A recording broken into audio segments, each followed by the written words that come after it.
In this video, we're going to build Shinra Kusakabe from Fire Force as a playable character in D&D, where we essentially have to make a character that starts off with some basic devil's footprints and upgrade him into a god. So let's see how we can possibly pull that off, starting with the species. Now, I really want to focus on the devil's footprints part and how he's kind of viewed very early on in the series between the sharp teeth and everything else. So we're going to start off with a tiefling. Becoming a tiefling gives us a fiendish legacy, where we can choose to be an abyssal, chthonic, which I never know how to actually say, or an infernal tiefling. Infernal tieflings are very much more focused on fire, so that's what we're going to go with. This gives us resistance to fire damage. We get the Firebolt cantrip. At level 3 of our overall build, we get Hellish Rebuke added to our spell list, and we get 1 free casting of it per day. And at level 5 of our overall build, we'll get the spell Darkness. We also get the Thaumaturgy cantrip just by default from being a tiefling as part of our otherworldly presence. Then as far as our background, even though we don't have a firefighter type of background, I was tempted to go with guard, but that's not going to help our build at all. So instead, I'm going to kind of factor in the whole family burned in a fire thing and go with wayfarer. This gives us skill proficiencies in insight and stealth, as well as the lucky feat. Being lucky gives us a number of luck points equal to our proficiency bonus, allowing us to have advantage on any d20 test, or force another creature to have disadvantage. Then I'll save the stats for just a little bit later because I want to dive into the class. Shinra's abilities are pretty baked into who he is as a person, so I'm going to go with a Sorcerer. First level of Sorcerer gives us Innate Sorcery, which specifically states an event in your past left an indelible mark on you, infusing you with simmering magic. As a bonus action, you can unleash the magic for 1 minute, which will give you 2 benefits. Any sorcery spell that you cast that requires a saving throw has its difficulty increased by 1.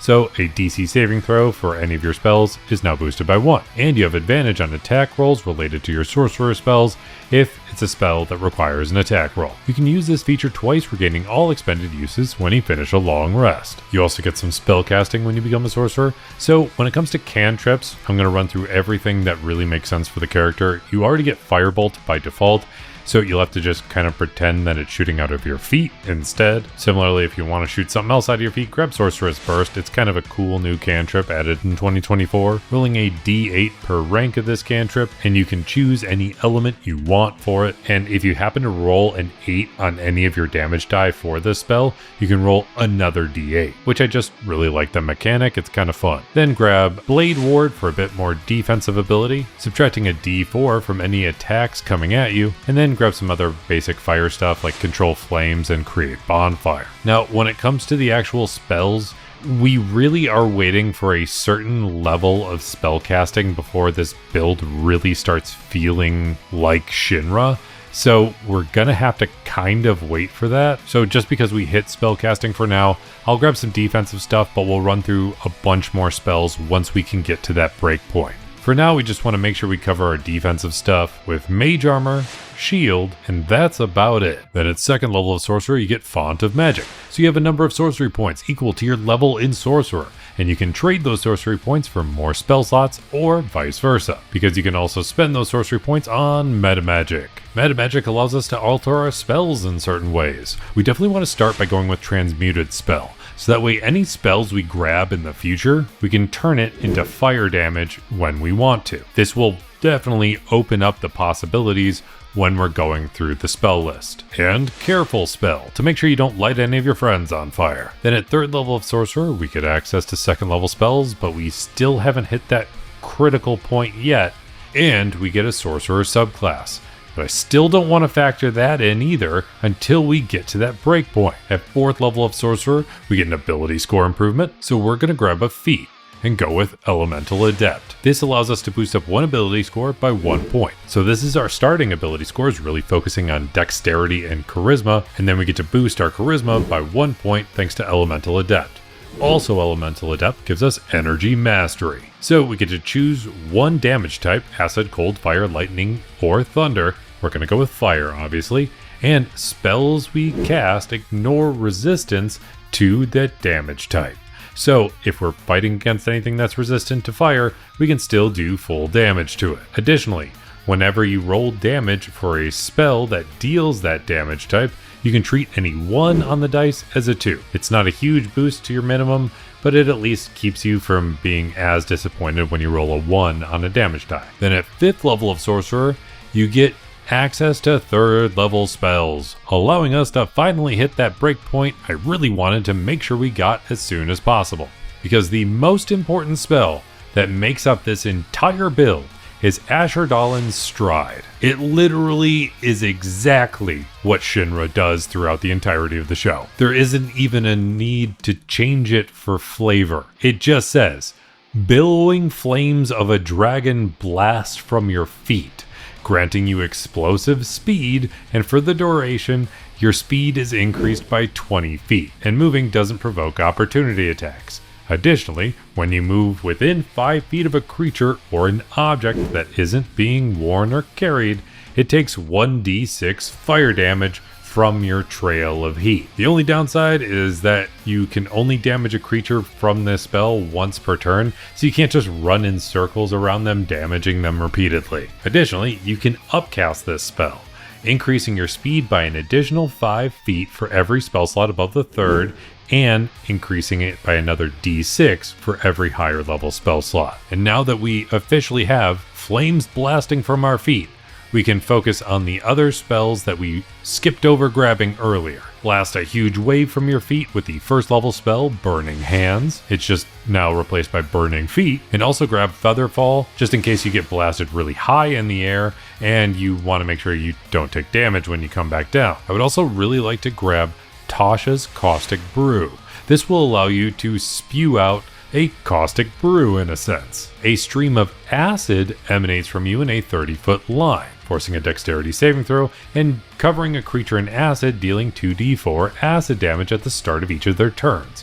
But since we grab Transmuted spell, we can turn that acid damage into fire damage. Basically, instead of coating somebody in acid, you're just lighting them on fire. And while you concentrate on the spell, it is constantly dealing 2d4 fire damage at the start of each of their turns, unless they take a full action to try and get it off of them. We'll also grab Agonizer's Scorcher, as if you're just blasting out pretty hard from your feet, doing a 30-foot line of just blasting flames, dealing 3d8 fire damage, and don't forget some Dragon's Breath. I would love to grab the spell Kinetic Jaunt, but it requires concentration, and you're really only boosting your speed whenever you're blasting flames from your feet, so I don't want to overlap that with Ashardalon's Stride, so I wouldn't really grab any other 2nd level spells. But there are 3 other 3rd level spells that are gonna probably fit really well, and it's actually gonna tie into the subclass I skipped over earlier. So first, we'll grab Fireball. We just wanna always grab Fireball whenever we get the chance because it's Fireball. You never want to ignore Fireball. Grab Fly just because it's a default, but that wasn't one of the 3 I was thinking of. What's more important is that Shinra has an ability called Adola Burst, where he can basically enter a state of light speed, causing his body to straight up split into subatomic particles and surpassing the speed of light. Now, we can't actually go faster than the speed of light. I've gone as fast as I possibly could think of when I built the Flash, but to focus on the insane speed, we'll grab Haste, even though I'm going to focus more on speed being related to your Ashardalon Stride. And we will also grab Slow, because as far as you're concerned, everybody else is just moving slow. But when we chose our subclass, we basically only had 3 options. The Draconic Sorcerer focuses on the fire stuff, which would be pretty helpful, but we already have so many ways to focus on fire that we don't really need it. Another option, because you essentially become a god later in the series, is a Divine Soul Sorcerer, which would be pretty great.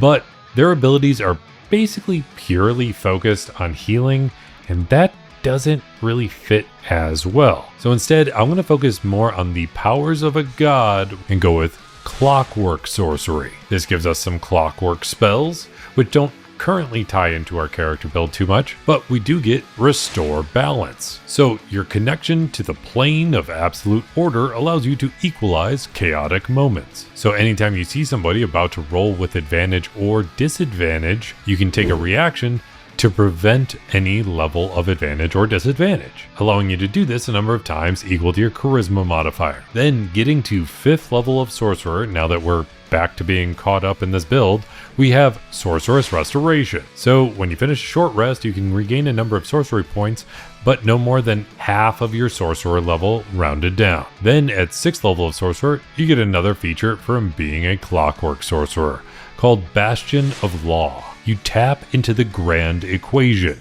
This feels where it starts being actual godlike powers, because tapping into any grand equation feels pretty godly to me. But this allows you to tap into the grand equation of existence to imbue a creature with a shimmering shield of order. So as a magic action, you can expend 1 to 5 sorcery points to create a magical ward around yourself or another creature you see within 30 feet of yourself. The ward represents a number of d8s equal to the number of sorcery points you spent on it. So that ward can take damage instead of the creature, and you can expend a number of those d8s to reduce the damage. The ward generally lasts until you finish a long rest or until you use this feature again. Then at 7th level of Sorcerer, you get Sorcery Incarnate. So if you have no uses of your innate sorcery left, you can expend 2 sorcery points when you take the bonus action to activate it anyways. In addition, when you have innate sorcery active, you can actually use 2 metamagic options at the same time. So if you want to carefully transmute a spell, you can do that. Also at 7th level of Sorcerer, you get access to 4th level spells. And at this point, you're going faster than the speed of light pretty regularly. So we're going to grab Dimension Door, because it's essentially you moving so fast, you're basically teleporting. And we'll also grab Wall of Fire, as if you're running with the flames spewing from your feet and you're leaving a trail of fire behind you. Also, by default, you get freedom of movement thanks to just being a Clockwork Sorcerer, which means your speed can't be reduced and you can't be paralyzed or restrained. But since we are focusing on the high speed, basically teleportation levels of speed ability, there's 2 other spells I want to grab from earlier spellcasting.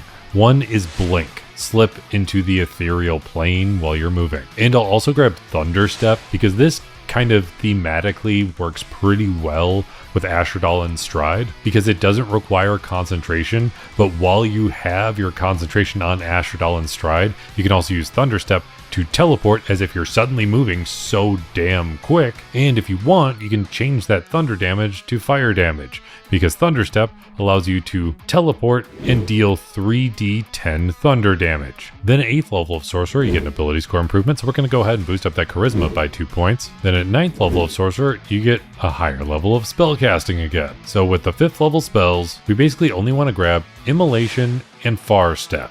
Immolation allows you to basically just light somebody on fire entirely, but Far Step is essentially Misty Step, but allows you to teleport over and over again. Then at 10th level of Sorcerer, you get access to 2 more metamagic options. We'll grab Heightened Spell, so that way you can force a creature to have disadvantage on their saving throw against one of your spells, and we'll grab Quicken Spell, allowing you to cast a spell as a bonus action that would usually require an action. 11th level of Sorcerer gives us access to another higher level of spellcasting. And there's only one 6th level spell I would grab, and that's just Investiture of Flame. But we are getting somewhat close to kind of being our maximum amount of spells we could know. So at this point, you probably want to start swapping some out that don't feel as true to character anymore, like maybe get rid of Dragon's Breath, or maybe don't really worry about Far Step because it would require concentration, and remove your Ashardalon Stride, because that's basically the only spell you want to be concentrating on most of the time. Then at 12th level of Sorcerer, you get another ability score improvement, and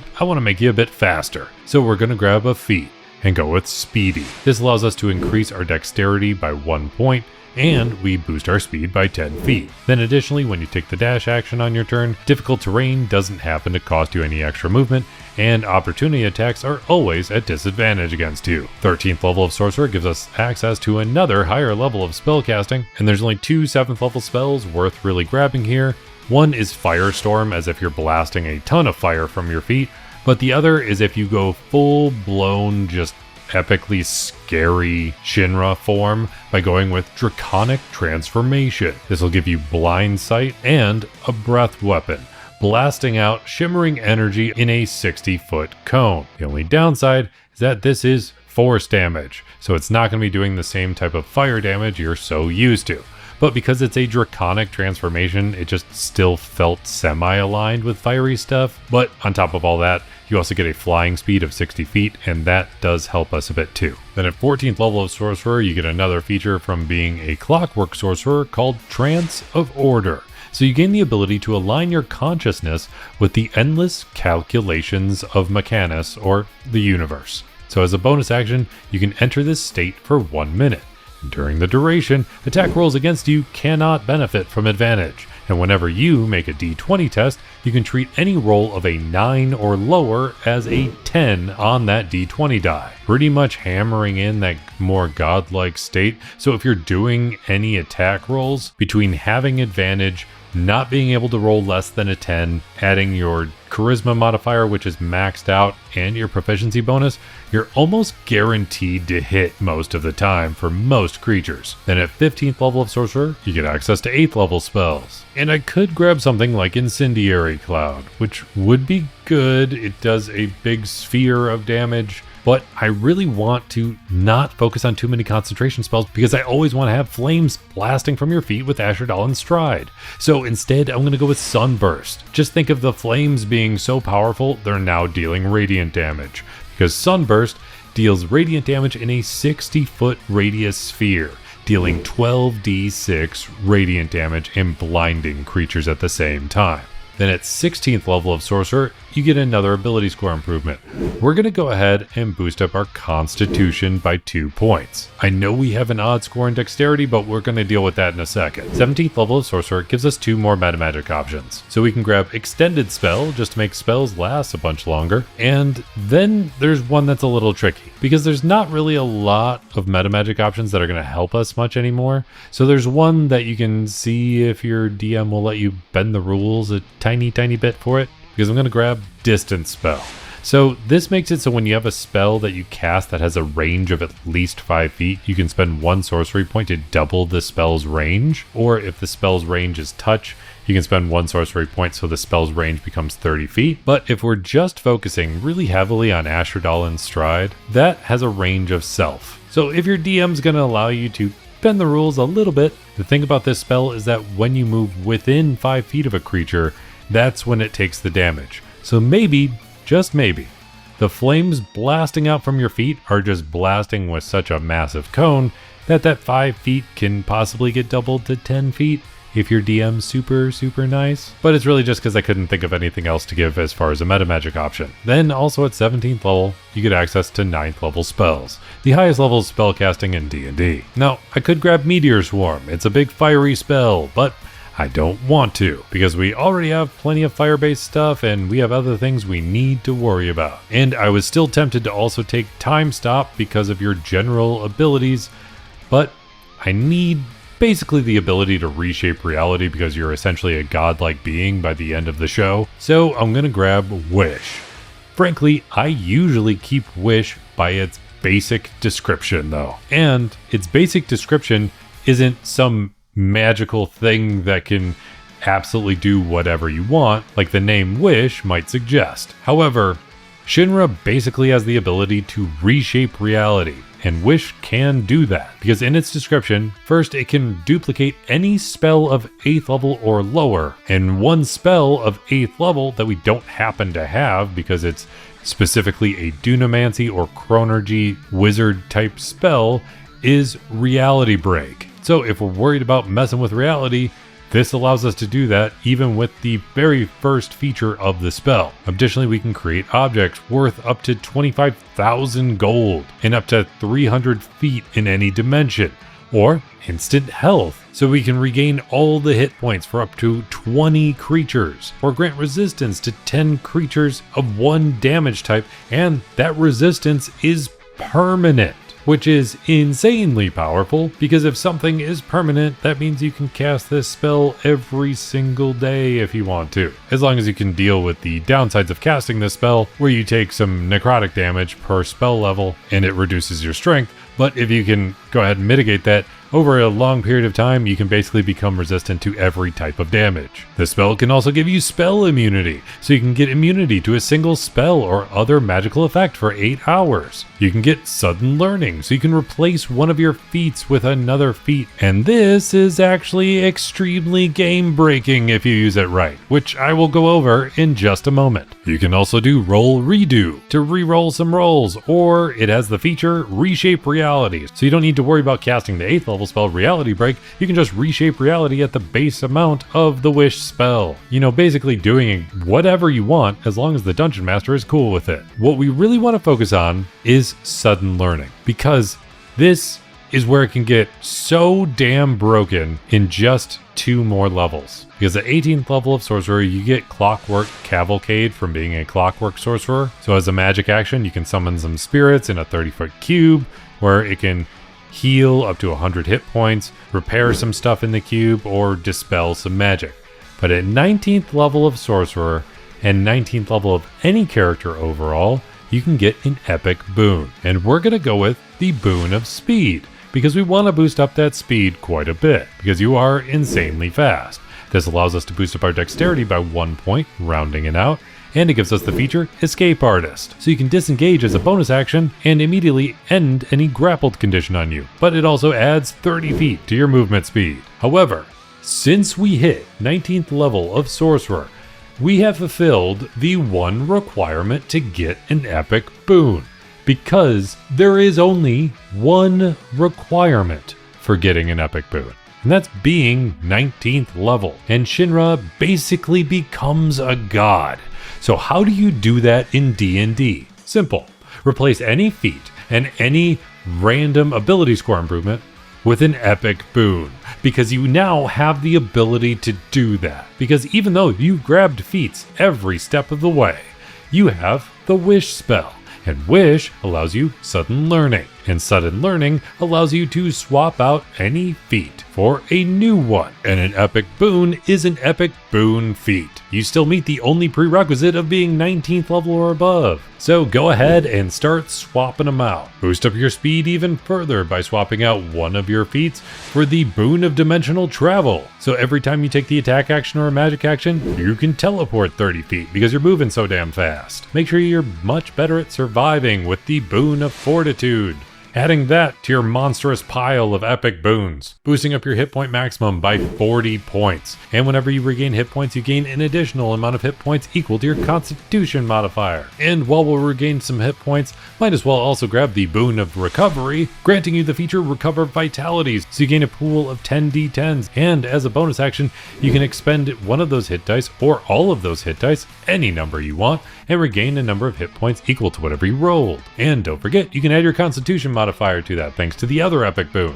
But on top of that, you also get Last Stand from this epic boon. So when you would be reduced to 0 hit points, you can drop to 1 hit point instead, and then immediately regain half of your total hit points. Basically, making you an entirely busted character because you have non-stop epic boons. It's almost like they should have thrown in some more requirements for those epic boons or something, but they just kind of forgot about the fact that the wish spell exists and it allows you to do this. Then at 20th level of Sorcerer, you get Arcane Apotheosis. So while your innate sorcery feature is active, you can use one metamagic option on each of your turns without expending any sorcery points on it. Because you know, you're already a god, so might as well add that to the list. And if you're still trying to stay true to character at 20th level, after you're done with all of that wish casting to get all those epic boons, just upcast the hell out of Ashardalon Stride, because that spell alone is going to allow you to just run around the battlefield with a boosted speed with a bonus 50 feet just from the spell, while at the same time dealing 7d6 fire damage to anything you run past.